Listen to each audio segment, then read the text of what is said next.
You're listening to the B&H Photography Podcast. For over 40 years, B&H has been the professional source for photography, video, audio, and more. For your favorite gear, news, and reviews, visit us at bnh.com or download the B&H app to your iPhone or Android device. Now here's your host, Alan Weitz.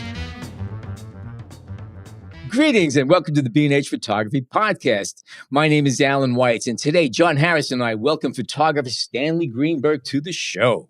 Stanley Greenberg has a way of getting into places that most of us don't even know about, let alone gain access to. But curiosity and persistence are among the attributes that enabled him to capture powerful photographs of projects as grand as the New York City Waterworks System and the world's great telescopes. Check out the links to his website in our show notes so you can see exactly what Stanley has been up to going back to the early 1990s. But today we're going to be speaking about two of his most recent books, Springs and Wells of Manhattan and the Bronx from 2021 and his soon-to-be-released Olmsted Trees. Springs and Wells of Manhattan and the Bronx is a book that retraces a quest to find 160 drinking wells located around Manhattan and the Bronx, and the subjects of his new book are the original trees planted in the great parks designed by Frederick Law Olmsted. Before we get into our conversation, let's note a few of Stanley's bona fides. In addition to the several books he has published, Stanley's works have exhibited extensively. His photographs are in the permanent collection of the Metropolitan Museum of Art, the Whitney Museum of Art, and he's the recipient of a Guggenheim Fellowship, a National Endowment of the Arts grant, as well as a Lightwork Artist in Residence grant. Welcome to the show, Stanley Greenberg. Thank you. Great to be here. It's terrific. We're looking at your work. There's a lot of things we're going to be talking about. But we'd like to start with 2021 Springs and Wells, Manhattan and the Bronx, which retraces a photo project from the 1890s, which is pretty wild. And in the second half of the show, we'll talk about your work in the new book, Olmsted Trees, and even a touch of 2019's Codex New York. Now, with Springs, Wells, Manhattan and the Bronx, This project has a fascinating origin. You were poking around in a bookshop and you found a book produced over 100 years ago about some photographer who biked around Manhattan and the Bronx photographing wells, which were the way most people got their drinking water back in the day. Is that correct? Actually, I found the book in a library first. Oh, okay. All right. I'm always browsing through books about New York if I come upon a collection. And I mean, it's long enough ago that I won't say that I can remember for sure, but I was probably just going back to look for some more things about New York's water system, which I've photographed and continue to photograph. So, and so many of my projects, they're kind of a chance, oh, I'm looking for one thing, here's something else that's interesting. And then you don't know where it goes from there. So it was something like that. Is, the library still a big part of your process? Yeah, I love the library. I love spending time there. It's sometimes, obviously during COVID, that was impossible for a while. And then when things started to open up, you could do research online and reserve books in advance and then go and get them at the library. So that was the next best thing. But really, libraries you can browse in are the best, but New York Public, 42nd Street, has the biggest collection. So that's where I usually end up. Were you aware of these wells before you stumbled on this book? Was this something that you were kind of familiar with, or was this just all new to you? A little bit. I worked, before I became a photographer full-time, I worked in city government. And for 3 years, I worked in the Parks Department in the Arsenal in Central Park. And I used to go running in Central Park, and I'm a birder. So I'm always in the parks. And there is a spring, it's actually marked, and it's in the book. It's over on the west side, right near the New York Historical Society, which is also where James Reuel Smith's collection is. Uh-huh. Tanner Spring. Oh, okay. Okay. Yeah, I've heard of that. And anyone can go see that. Right. Yeah. How many of the springs there were approximately, 160 or 160 or so springs that were recorded in the original book from the 1890s, correct? Right. Now, the book has an interesting story too. Smith did these photographs, I'd say between 1898 and 1901. And as you mentioned, he wandered around on his bicycle, which is mind-boggling to me, with a box camera on a tripod. But he didn't photograph all of them. He wrote about more than he photographed. So that's why there are fewer photographs than the 160. Okay. Although I photographed a lot of this. I'm sorry. He took fewer photographs than the 160. I photographed everything that he either photographed or wrote about. So I photographed a lot of the spaces that he didn't even photograph. Now, how many from his original finds were you able to re-find? What percentage of them out of 160 of them? How many do you actually save? There it is. A few. Few, yeah. A couple in Central Park. And then there's one in Central Park where in the springtime, I mean, now and the next month is a good time to go look for them because that's when they'll be flowing a bit more. There's a boulder at the north end of Central Park that has a metal ring attached to it that used to have a cup that you could use to drink out of that spring. That's still there. There's one in the northwest corner of the park. There's almost nothing else. So, something I'm listening to you talking about this, and obviously you stumbled on something. You said, "Let's see how many of these I could find."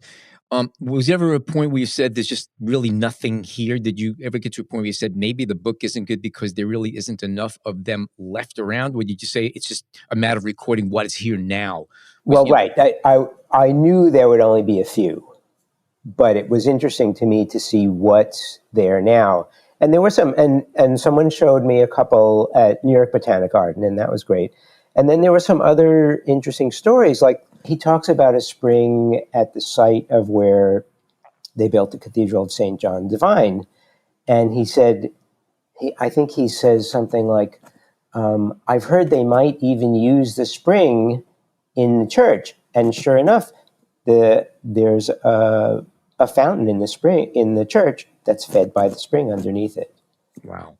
A lot of people may not realize is that if you go back a few hundred years, there are a lot of streams, canals, and rivers and ponds all over what we call Manhattan now. Oh, it was completely covered with wetlands, and there's a great map. I actually have a copy of it on my wall, done by Egbert Viel. All the New York history people will know about it. And it's called The Springs and the Watercourses of Manhattan. And it shows you all of them. And if you look at Manhattan now, you will see how much of it is designed around those watercourses. Sometimes buildings have funny shapes. And then you look in this map, oh, right, there was a river there. Mm-hmm. There's a reason why Canal Street is called Canal Street. And even, I believe, under Lexington Avenue, there is a river or stream. And if they didn't have pumps going 24/7, the subway system there would be underwater within a day. I mean, they're constantly pumping it out. It's there. Sure. Water goes. I grew up in Flatlands in Brooklyn, and the Newkirk Avenue station was always a bit flooded. And I mentioned it to my mother one day, and she grew up in Brooklyn also. And she said, oh, the Flatbush Waterworks used to be right there. And that's why it always flooded. Right. Yeah. So maybe we can, or I can walk us back a little bit here. And, sure. You found the book. Did you go about it methodically? Did you say, all right, I'm going to start with the first location in the book, and I'm going to walk, I'm going to bike? I mean, did you try to recreate to some degree his process at all? And within reason. And how did you go about it? I mean, were you, like I said, really methodical in kind of covering every spot over the course of, every day, over weeks, over months? How'd you do it? It wasn't as methodical as when I did Codex, when I walked every block of Manhattan. And I basically went out pretty much every Wednesday, all day for that, or Thursday, one day a week for that. This one took longer. It was done over a couple years, and it was somewhat weather-based. It was somewhat based on whether I was traveling in other places. And I would go out and I'd pick a section of Manhattan and I'd say, okay, I'm going to cover everything, say, from West 65th Street to West 90th Street. not including Central Park, or I would just do Central Park one day, or I would just go up to the South Bronx one day. And then I had to go back occasionally because I would figure out things about his descriptions that led me to believe that I had been in the wrong place occasionally. In the part of the Bronx that's really part of Manhattan, because that was all disrupted when they did the Harlem Ship Canal. Right. And I mean, his book has some pretty specific directions too. It'll be, for example, 175 Yes, feet that's right. east of the avenue. I mean, did you really try to get that that detail? And when you were in a location where that might not even have been possible, to go to that exact spot? I mean, what did you look for at that stage? I tried as much as I could to get to where I thought he was standing. Often that wasn't possible because he was doing this when the streets were laid out but not necessarily built, and where there were not necessarily buildings there. So, I'd be photographing a place that he described that could be seen from across a block, and now there were buildings on that block. So, I did my best, and I thought, okay, this is the general area. This is the best I can do in this case. Yeah. And also everything along the Hudson River is completely different because the highway wasn't there then, and the shoreline was pushed out considerably further from where it was. So like he's describing things at the tracks, which are still there, except at the tracks means at the water. And now you have all of Riverside Park between the tracks and the water. And Stanley, would you go to places like down on train tracks and places that were not necessarily meant for people to be wandering around? I would. It didn't really require that much of it in this case. I'm trying to think if there was any place where I really had to. I mean, there was no place I really had to sneak in to get to. There were places along the waterfront in the Bronx that were heavily industrial, but not blocked off. I think maybe the only place that I wouldn't have been able to get to without help was in New York Botanic Garden, and they helped me, so that was easy. Oh, that's nice. And this is ultimately it's a photo project, obviously. So what were you looking to photograph, other than in the case where you would find something that was clearly similar to what Smith had photographed? Where did your mind go at that point? I mean, what were your aesthetics like? What were you looking for and thinking? And even comparing this to Codex or other projects, I mean, did you try to quote unquote take a different photo when you were there than in other works? Well, actually, I think Codex and this book are similar in that they're a bit of a break from the way I worked before, where you knew. I mean, you had a project, say water system or high energy physics experiments, and you got to the object or the thing or the space, and then you tried to take as good a picture as you could of that thing. But in this case, I mean, there was so much less that was in my control that I thought, okay, wherever the map puts me, I'm just going to try to make an interesting picture. And sometimes that was easy, and sometimes it wasn't, and I might like a picture of a driveway at a parking lot, and other people would say, well, who cares about that? Which is where the text comes in. And, then when you realize that children used to play here and there were frogs in the spring, and you're looking at a McDonald's and you're thinking, okay, now I look at this picture in a different way. So there's much more history to these pictures, I think. There's also another aspect to it that I notice of pictures of this nature. And that is that, like you said, some of the people look at this thing, it's like, a space between two buildings. Who cares? We pass these every single day. That's where, Right. people sleep in the middle of the night when they have no place to go, and other people pee. Right. And who cares? But when you start seeing these in series, and you start seeing repetition of form and shape and composition, and it all takes on a whole different series of attributes that you start looking at it, because you have to pull back, look at it globally, and then go in a little bit more. And suddenly you start visually exploring these places and look at them. Otherwise, you really just pass them by. But again, sometimes you have to see them in mass to appreciate the individuals. Right. And maybe after you look at the pictures in the book, you look a little bit more carefully when you're out walking yourself. Exactly. Yeah. Yep. And did you bring the book with you when you were on your own expeditions? To Oh, yeah. I always carried it with me. I actually ended up buying 2 copies. Sure. I had one at home and one at my studio. And just out of curiosity, where could you buy them? Was there? Did you have to go have them specially made? I found it at a couple of used booksellers. It wasn't. I mean, it was like $75. I think it wasn't outrageously expensive, and you can go look at it in the library too. So, and actually, I think somebody may even have put the entire book online now. Yeah, There are a lot of books like that now. Right. And of course, there's your book. Which, yeah, right now, and that was one of the other kind of the side goals. I thought, okay, so many people are interested in this old book. I'm giving them that and my pictures with the new book.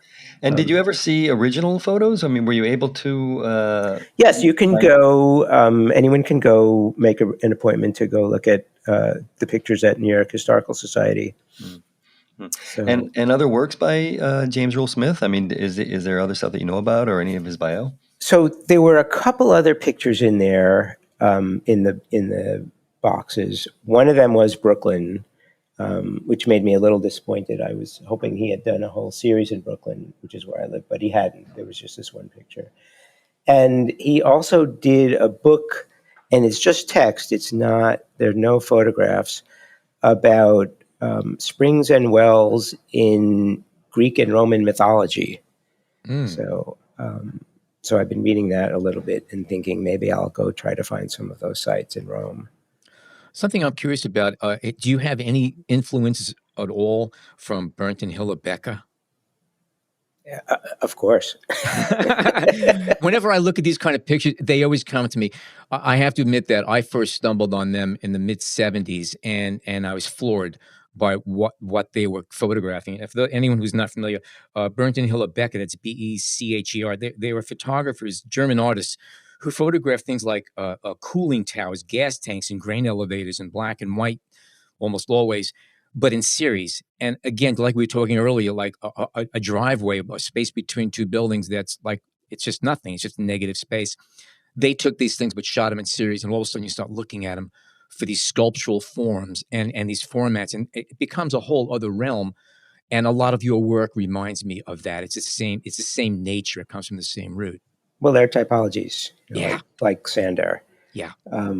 But one of the other interesting things I learned about them, and I met them once, and their kids too, was they would work on a bunch of different projects at the same time, mostly for logistics.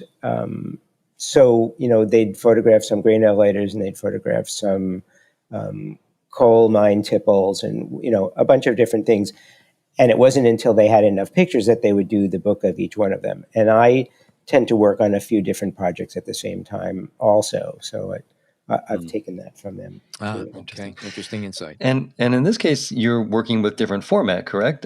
Normally you're a large format photographer, but in the case of Codex, and correct me if I'm wrong, and Springs and Wells, you were traveling lightly. Is that true?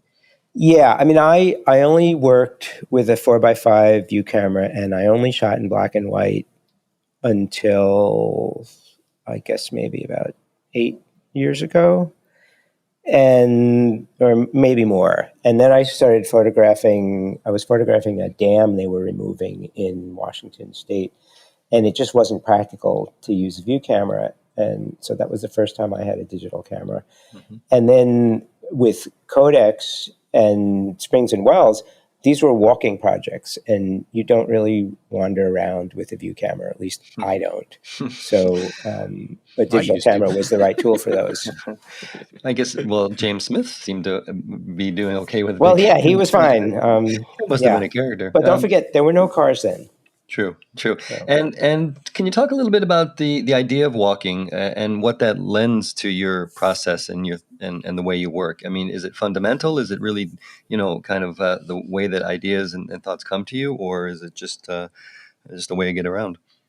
It's all of those. I've never owned a car, so my means of transport are walking, bicycling, and subway. And that speed helps me see everything, and it's the way I would rather experience things. And, sometimes I walk just to look for things to photograph, and sometimes I walk to get where I'm going. But you end up seeing things anyway because of that speed that you're traveling. David Byrne actually wrote a book about when he travels on concerts or whenever, he Yeah. takes a folding bike with him. He bikes That's all right. over Manhattan. It's not unusual to see him biking around. But he actually travels with a folding bike, and he says specifically because he sees things when he's on a bike. He does not see things when he's in a car or a bus. Oh, for sure. Mm-hmm. I have a photographer friend named John Trotter, who has done a lot of his photography from a folding bike. Mm-hmm, So, mm-hmm. yeah. Yeah. There seems to be a big overlap between bicyclists and photographers. And you got Bill Cunningham. There you go. Yeah, right. Yeah.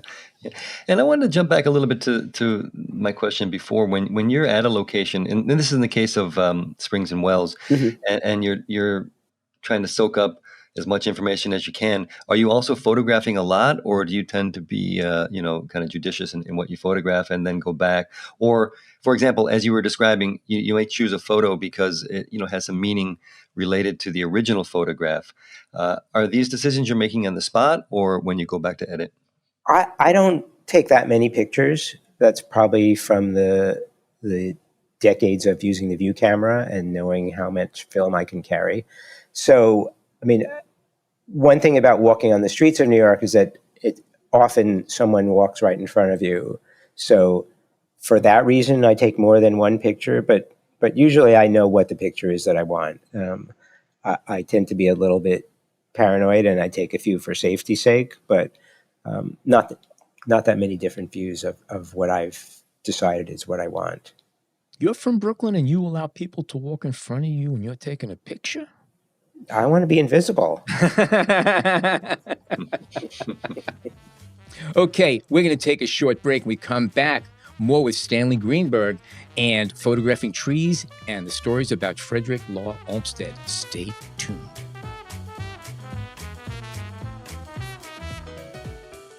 We hope you're enjoying this edition of the B&H Photography Podcast. The best way to support the show is by subscribing on Apple Podcasts, Google Podcasts, Spotify, or wherever you get your podcasts. For links to gear and more information on today's guests, check out the show notes in your podcast app or visit our homepage on the B&H Explorer website and join the B&H Photography Podcast Facebook group. And now, back to the show. Okay, we are back, and we are with photographer Stanley Greenberg. Let's turn our attention now to your latest book, Olmsted Trees, which is scheduled to be released no later than this summer by Hermer Press and can be pre-ordered at Hermer's website, which we're going to give you all that stuff at the end. Can you tell us a bit about the series concept? How did you both define and identify trees planted by Olmsted, or are these trees defined as being original to the parks that they are in? How did this all come about? Yeah, it wasn't that easy. But it's it an was obscure fun. topic, but it was fun. But you're good at that. You're wonderful. Yes, that's true. I do a lot of homework. So I live across the street from Prospect Park, which Olmsted usually said was his favorite park. And I spend a lot of time in the park, and I mostly look actively at the birds and less actively at the trees. And I think this was maybe 2.5 or 3 years ago. In the winter, I was thinking, I hadn't been traveling that much, and I was thinking about the trees and how they looked so great in the winter. And there were several of them that were so much bigger than all the others. And then I had heard that the park had done a survey of all the trees, so I could actually figure out which were the biggest ones. But that's an easy thing to measure. The age of a tree is a very difficult thing to measure, except if you cut it down. So I started photographing them in the way I start a lot of projects, like going out and photographing and thinking, is this a project? Is this 3 pictures? Is this 10 pictures? Is this a book? Is this an exhibition? And I thought, well, this is really interesting. I've never photograph nature. And this is a sort of constructed nature, because obviously the whole park was designed by Olmsted. There was very little there when he got there. In fact, the only forest that was there had been burned down by the British in the Battle of Brooklyn and had regrown since then. So even that wasn't that old. And I spent a little time in the park, and it got a little more interesting. And then I spent some time in Central Park, and I had read a couple biographies of Olmsted, but I started reading more. And as I had mentioned earlier, I worked in the Parks Department, so I knew some of the people who worked there, and I talked to them about the trees. And I thought, well, maybe this is a project. There are Olmsted parks all over, mostly east of the Mississippi, but all over the country. And then I realized Olmsted's 200th birthday was coming soon. And it's April 26th next month. So I thought, I know how much book publishers need some sort of hook for a project, and there it is. And this is something I want to do. And I had a chance to go to Chicago for a conference unrelated to this and spend some time in the Olmsted parks there, and spent a little bit of time in Boston photographing there. And then COVID hit. And I thought, well, can I still do this? And of course, I didn't have a publisher at the time either. And I always make a map of all the places I need to go for a project, and I have all these different files of when to go where and things like that.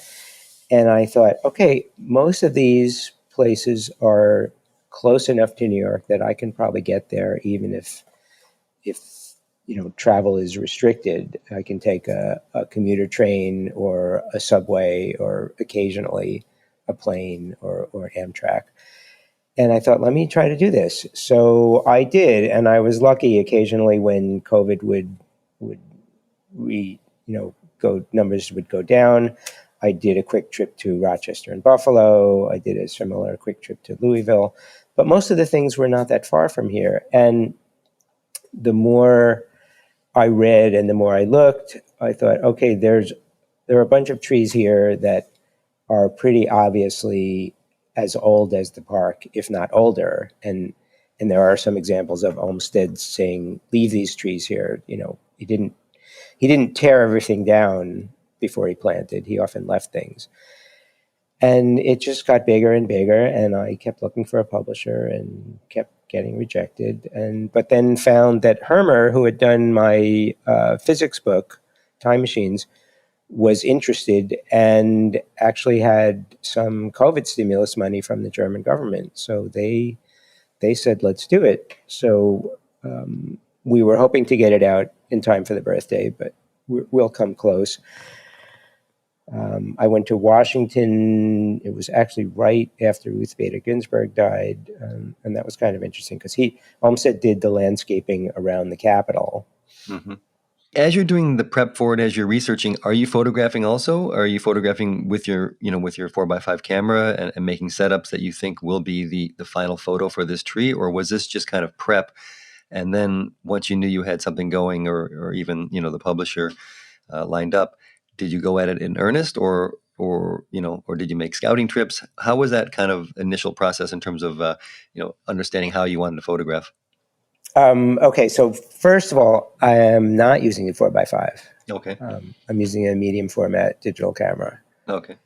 And every time I go out to photograph, it's to go out to photograph. Mm-hmm. I mean, that's one of the things that's nice about a digital camera that I never realized before.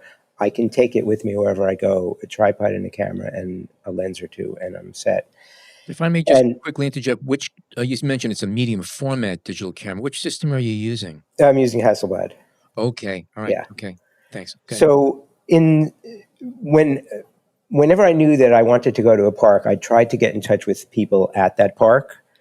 And when I could reach someone, which I did for the Emerald Necklace in Boston and all the New York parks, and in Louisville, it was great because they would often have surveys or suggestions, or they'd say this part of the park is really old. And then other parks, I would just be completely on my own and I would just wander. And it got to the point where I could say, okay, red oaks of that size are probably old enough. So it's really a combination of having done research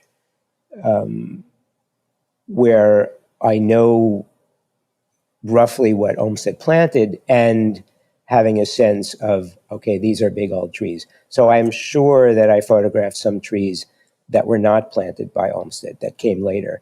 But I did my best to try to find the ones that he planted. And I also had the advantage of, I spent a lot of time at the Arnold Arboretum in Boston, which Olmsted co-designed. And every tree there is so well documented. Not only can you figure out when it was planted, but you can figure out the actual person who planted it and what nursery it grew in. The surprises were in places like Central Park, where I talked with all the forestry people, and they said, we know, that these 8 or 10 trees are as old as the park, and some of them would be small. And that's probably because they were planted in places that were not great for those trees, and they never had enough nutrition or enough light or whatever. So you think you know all the time, but it's not always true. So. Are any of the trees, I know quite often when you walk through a park, you'll see a little plaque on the tree or next to it telling what kind of tree is and a little something. Have any of them been noted for what you're looking for, like who planted them and the origins of the tree and the history? In fact, so Olmsted had a very funny relationship with most of his clients. They would hire him, and then sometimes they would fire him, and then they would hire him again, or they'd say, design this park, and halfway through they'd say, okay, we're done with you. We're going to pick the trees, like they did in Montreal. Or in Detroit, where halfway through they just stopped. Or even in Riverside Park, where Olmsted didn't get to decide on the trees. So they all had these almost combative relationship with Olmsted. But now everybody claims that they have an Olmsted Park. There are a bunch of parks where the plaques say original Olmsted tree. Like even Fort Greene Park has some information about that in Brooklyn. The Capitol, they don't say Olmsted, but they are well aware of it. Trying to think of where else. In Buffalo, in one of the parks, the plaques say Olmsted tree. So, there's not always a lot of money for parks. That's something we're going through in city government here, trying to get 1% of the budget dedicated to New York City parks. So, they do what they can. I mean, when you say Olmsted, I mean, was he known to be that hands-on to the point that he would actually be doing, getting his hands dirty? Oh, no. He never took a shovel and planted the tree, but to designate what tree goes where, he was very hands-on with that. And then even if he was, things changed, out in the field. Of course, yeah. Yeah. You a lot of the photographs are of the trunks of the tree, and obviously they're giant trees. They're formidable, and I think obviously that's part of what you're looking at. But can you talk about the decisions when you were in front of a tree as how you would take it on? I mean, do you think of these as portraits of trees, and why did you kind of focus on the trunk so much? Yes, actually, I started only photographing the trunks. Partly because I thought there's so much texture and personality here, and people don't pay that much attention to them, except like if you're literally hugging a tree. When you get up close to the tree and really inspect it, there's so much there to see. And it's kind of like the other things. You walk by a tree and you don't pay any attention. You get up close to it and you see how much is going on there. I mean, I would often be focusing on the trunk, and I'd be watching the insects crawling around on it. There was so much there. And then I started to pull back a little bit, thinking, okay, the book can't just be the trunks. People have to understand how the tree works. Right. Especially within the context of the park, correct? I mean, where you want to Yeah, see how the right, tree, right. yeah, I mean, total. it kind of made me want to do another whole series about people playing around trees or leaning on trees. Right. No, but some of the, I mean, the texture on the bark of some of these trees is so distinctive, and looking at the images, Yeah, you can almost feel it. I mean, and and then there's some who have, you know, carvings and yeah. The beech trees, especially. Yeah, yeah, just gorgeous, and you think about all the life that's passed under that tree, certainly when you take a look at it. right, right. Right. And I mean, I was okay at tree identification at the beginning of this project. I'm a Hmm. lot better now, and you can often identify the tree just by the bark. Yeah, yeah, certainly. Now, is that something that happens when you're doing these projects? I mean, do you kind of fall in love with the subject itself, or are there times when you're like, you know what, these are interesting photos and the project's good, but I just don't really, the subject is not so interesting anymore. It's somewhere between love and obsession, and it varies by project, but probably not that much. Okay. Um, yeah, Yeah. All right. yeah. I mean, I'm Um, still interested in projects I did 15 or 20 years ago. In the subject matter. A lot of what you're talking about in the past few minutes has to do with texture of the trees and stuff, and a lot of that has to do with the time of day and lighting. Were there times when you'd go back to a specific location because the light just wasn't right? You knew it could be better, sunrise, sunset, or when the sun was out or not Yes, out. as whenever I had the opportunity, I did. I mean, I found that for the trees, overcast days were the best for me. In fact, I went one of the early days. I went out to Prospect Park, and I was just really excited to have this new project. And it was a sunny day. And afterwards, I looked at every picture and I thought, okay, this is a project, but I don't want to use any of these pictures. Mm-hmm. So, but I could walk across the street and go back there. In fact, one day I went and it was sort of almost raining. And I thought, okay, I don't know if this is really a good day. And that ended up being one of the best days in the park. Yeah. yeah, Mm-hmm. you notice on some of the images where the tree is kind of saturated and stained on Yeah. one side And and wet. dark, and then light on the Right. other, and yeah, that makes for some great imaging. Right. Uh, And then when you ye- travel, when you fly somewhere else and you have 2 days, you take what you can get. That's it. That's Yeah, it. Once you know what yeah. your limitations are, everything else is possible. that's right. That's right. And Stanley, how would you define your work? I mean, I've read that you're not totally comfortable with the word documentary, and maybe each project is a little different. But how do you describe it? Well, I would say to you that while I don't think of it necessarily as documentary, it's in a documentary style, and it often fits the mold of documentary in that I don't. It's not especially stylized in any particular way. It's all for me. It's also more of a conceptual project because of the way I come up with each of the projects, and they're also, I think, it's part of a social practice because there's usually some political idea behind the whole thing. So it crosses crosses into a lot of different territories. Mhm. Absolutely. And you earlier mentioned when we were talking about the Beckers, the idea of typologies, and that certainly comes to play with a lot of your work. And maybe we can segue to talk briefly about Codex, which was a book you published just before Springs and Wells. And that is actually, you call it Codex New York, a typology, correct? Yes. And I'm holding it here, so I just stepped away for a sec. But it is really kind of the definitive New Yorkers book. I mean, it really Well, takes Manhattan. Manhattan. Yeah, Yeah. sorry, excuse me, Alan Why? Is and there Stanley. anything else aside from Manhattan? Oh, okay, I Brooklyn. don't. I've Okay. heard, but I don't know. Something like some outer borough they call it. I don't know. But anyway, it takes different forms that we're so accustomed to in New York, from alleys, to my favorite, the buttresses that hold up buildings during Hmm. construction, Right. and it just looks at them, and it's just a wonderful book. Can you talk a bit about how this came about? And as you mentioned, it was a walking project. You totally covered Manhattan. Um, anything you want to share on this project, which now is Yeah, several years old? sure. Yeah, please. It's a perfect example of something I said to one of the scientists at Oak Ridge when I was photographing there. He said, "So when you come to a site, do you know exactly what you want to photograph?" And I said, "Yes, I do, and I'm always wrong." So, Love it.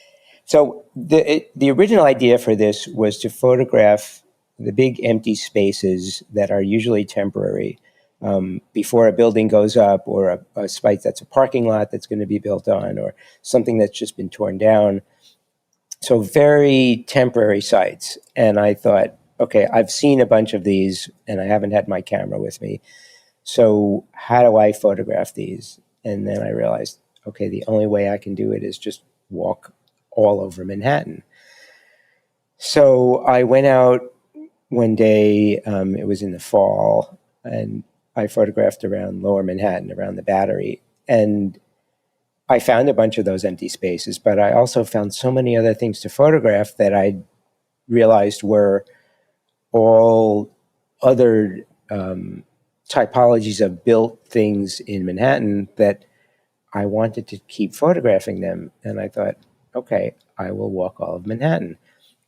And as I went, I kind of collected more different types of typologies. And a lot of them I knew from my infrastructure work, and a lot of them I didn't. And I think it's like anyone who knows New York well, like the more you walk, the more you realize that you don't know the half of it. Mm-hmm. And that was always interesting to me. And to go places like in Upper Manhattan that I didn't know at all, that was probably the most interesting to me because it was the newest to me. And do you maintain kind of a Brooklyner's look at Manhattan as the city, as kind of something that is, I don't want to say other, but something that's bigger and more unique and different and exciting than Brooklyn? Sorry, guys, but no, I've never done that. Never. No, okay. No, I grew up in Brooklyn, but I went to high school in Manhattan, and I've lived in Manhattan, and I actually try not to correct people in Brooklyn who say I have to go into the city, because the city is 5 boroughs and it has been since 1898. So I really do think of it as one city. I go to other cities that are divided in similar ways, and they don't have that. And I guess it's because of the history here that Brooklyn was a separate city before. Yeah. But especially because of my projects and like walking the routes of the 3 water tunnels, which took me to all 5 boroughs, it's all one city to me. It's all one organism. Before we do sign off, I just want to, every once in a while, run into a little quote, and this is very common amongst photographers, and I always get a chuckle out of it, and I admire people that could actually say things like this, and I'm quoting you, Stanley. "I was an assistant commissioner at the Department of Cultural Affairs when I left in 1988 to pursue photography full-time. I love it when I cross paths with photographers, especially good photographers, who walked away from secure, safe positions with, pensions in healthcare. They're saying, no, I have a passion, and this is not a dress rehearsal. This is it, and this is what I want to do." And so to you and all of the other guests we've had who've made similar breaks in their life, I just want to say, I think that's just an admirable thing to do. And I congratulate you on that. I really Thank you. I'm so glad that I made that choice. And now, if our listeners want to catch up on more of your photography and the work that you're doing, where should they go to? I guess Instagram, which is where everyone goes now, and look at the books. And I'm in a small, I have a few pictures in a show in Milwaukee, in case anyone's listening from out there, about Olmsted, that opens on April 14th at the Villa Terrace Museum. And any other books coming out in the near future other than what we've spoken about, or projects? I've published 3 in the last 4 years. How do you want from me? Well, what do you do in your spare time? Let's No, hey, listen. There are books in the offing, but I'm not going to say what they are. Okay, but there's things to look forward to, and, yes, and no doubt sure. They'll be as much fun as what you've been doing so far. I hope so. Let me mention very quickly, Codex New York, Typology of the City is available from Monticelli Press. Springs and Wells of Manhattan and the Bronx is available from FW Books. And as we mentioned earlier, Olmsted Trees is available from Hermer Press, and we'll put all these links into the show notes as well. Great. Thank you. Mm-hmm. That said, it's a wrap of another show. If you're not a subscriber to the show, head on over to Apple Podcasts, Google Podcasts, wherever you go to get your podcasts, and sign up. It's free and it's easy. And again, you could always find us on the B&H Explorer website and on our Facebook group page. So head on over, sign up, join us in the party. And thank you so much, as always, for tuning in today.